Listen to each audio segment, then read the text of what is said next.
Why don't we start with you, buddy? Yes. What would you say has been your process of spiritual awakening? Like, how did that process happen for you? Was it something that like totally came out of the blue, like you were at an event, or like were you seeking it and it happened? What did that look like? Yeah, well, it's really been in layers, I would say, over a period of time. But just to kind of give it like a backstory of like what led up to it, I was born and raised in England, right? And I was born in London actually, and I moved to the US when I was 12. And I was born into a Hindu family. So my family was, not hardcore devout, like hardcore, like, some people can be, but still pretty religious, my mom especially. So I was raised in a Hindu family. I really didn't resonate with everything that was done. I just did what I was told to do, like most Indian kids are. And what I've noticed about a lot of first generation Indian kids born out of India is that a lot of them don't really believe in these, like, they just do what their parents tell them to do, and it's just culturally just accepted, So I was kind of in that. I mean, I was like 10 years old singing bhajans, which are like Indian hymns at like temples, right? And I didn't even know one word of what I was saying, but I could say it perfectly. So I was like, so when I moved here and I was 12, my life continued. I went to high school, and when I left high school in 2000, I graduated in 2000. I was 17. I went to Cal State Fullerton, and when I went to Cal State Fullerton, I started connecting with a range of different people from all over the world. Of course, what happens in college many times. So I started listening to different types of music. I started listening to Tool, right? They're one of my favorite bands.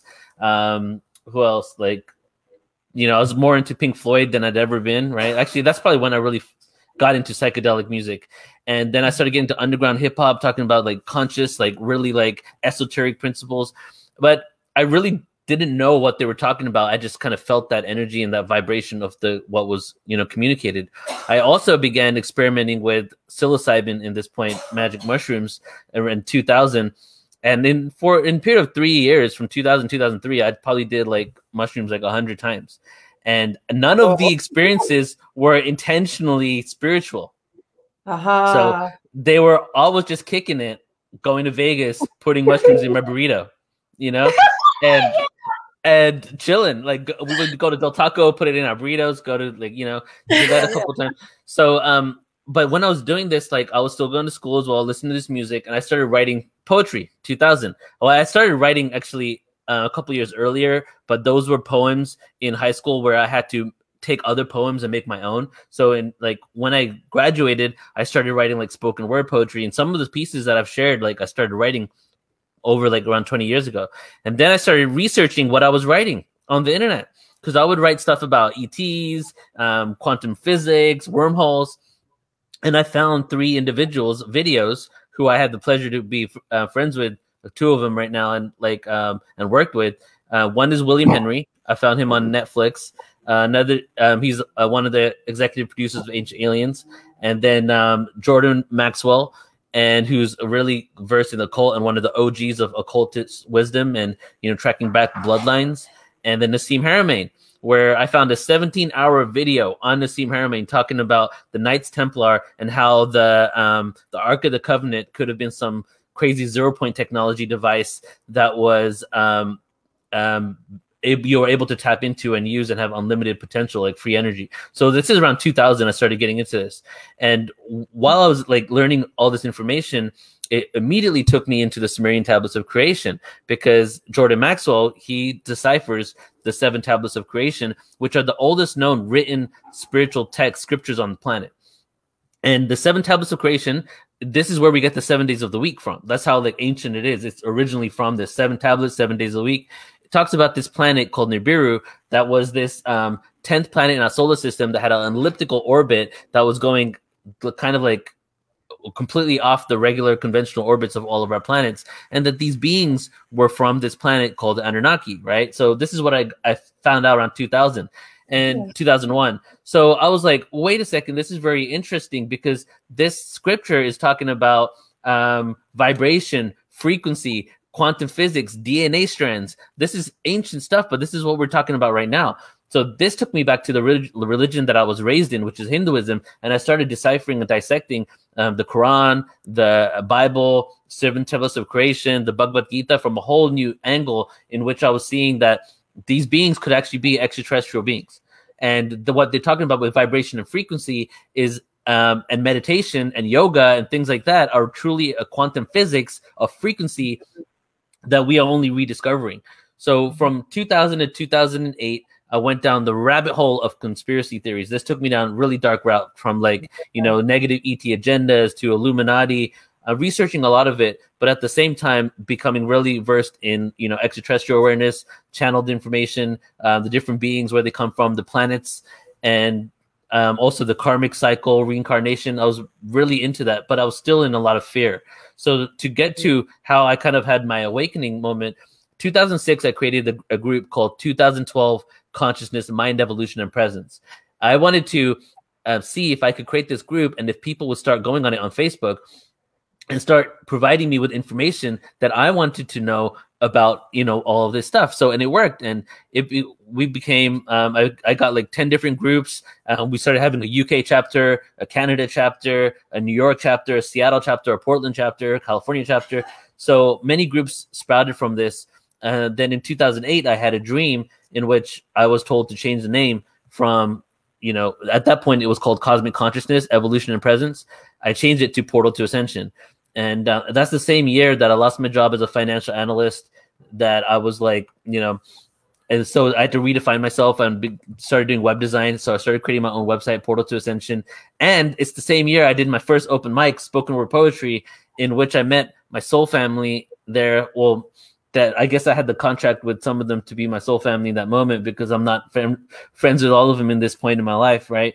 So it's like we had this whole artistic creative expression like moment for that spanned over like 3 years, where we were just sharing art, comedy, music, poetry, and all my spoken word was like about ETs, incarnations, and all this stuff. So we would have discussions about it. At that point in my life, in 2008, 2009, is when I shifted from the fear and the conspiracies to really realizing that the one missing element of everything I was in was that I'm talking about love, but I'm not feeling the love so I ended up realizing that the whole concept of this all happens for a reason. I started really grabbing onto that, like rather than being scared of what's happened, kind of honoring the struggle and the pain that we've gone through, because it's part of human story. And just knowing that even though I'm aware of all this stuff, I don't have to judge it, and I can still make a positive change without judging the pain and struggle that Earth has gone through. And that's why I feel Portal to Ascension really had to start in 2008, because that's the intention of what I do right now. So that was my big moment. And then it's been evolution from then. I went from being hardcore into the darkness to being hardcore new age, not looking at the darkness. And then until 2013, so 2008, 2013, I was on the other side of it all. 2013 or so, 2011, 2012, actually, into 2013 is when I really started embracing and having a neutral standpoint from it all, and realizing that, both good and darkness exist. And then we need to put our awareness into both of them. And now that brings me forward to today, where I'm creating these events, over 110 events a year, around 15 to 16 conferences a year, online and live and in person, working with many different speakers to just bring out this information. Anything I've really had the privilege of wanting to know in the last 15 years now, I've been able to create an event on it. So it's given me the opportunity to not only connect and work with these revolutionary minds, but also learn from them as well. Yeah, wow. Thank you for sharing your story. It's so amazing. When you describe your process, it sounds like you just stayed in a like super curious mind. Like you were just like, how can I create shit so that I can get really curious about this and learn it, right? Yeah. That's what I'm picking up from it. Yeah, exactly. Especially when it comes to ancient history, because my favorite topic really is like the true history of Earth, because it's been manipulated so many times and written and rewritten and written by the victors. So like I just reach out to people that, might have some information or wrote a book on it. And instead of reading the book, I get them to do a PowerPoint presentation for 3 hours. I learned that way. That's straight up what I do. Like I don't read the books.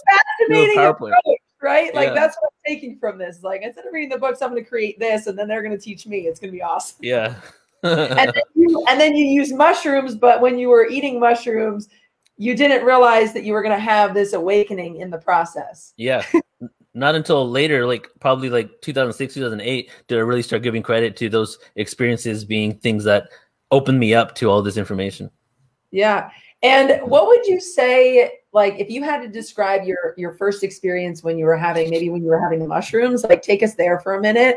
Like, I want to understand, right? This is where I get really curious with people. It's like, when was that like moment, right? Where it like hit you, or you saw something like, and you're like, oh my God. Like, for me, it was like, I'm a spiritual being having a human experience. Like, I actually got that.